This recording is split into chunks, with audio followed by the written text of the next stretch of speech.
So we want to find the equation for a line with the same x-intercept as the line 3x minus 4y plus 6 equals 0, and the same y-intercept as the line 4x minus 5y minus 10 equals 0. Let's start by finding the x and y-intercept of both these lines.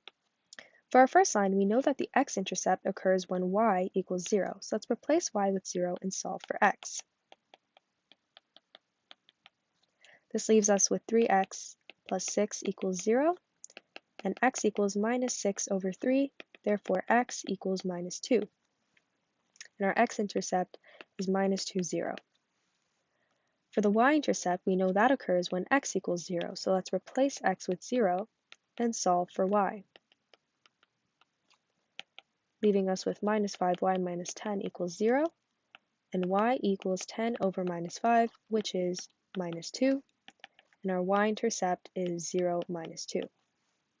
Now that we have our 2 points, we can start to find the slope of our equation.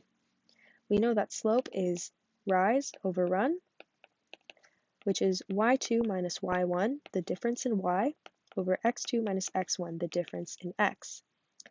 Let's use our y-intercept as our y2 and x2 values, and our x-intercept as our y1 and x1 values. Let's plug in our values to give us minus 2 minus 0 over 0 plus 2, giving us minus 2 over 2, which is minus 1. Now that we have both the slope and 2 points to work with, we can plug in these values into point slope, which is y minus y1 equals m times x minus x1. Let's replace the values we know. Let's use our x-intercept as the y1 and x1 values.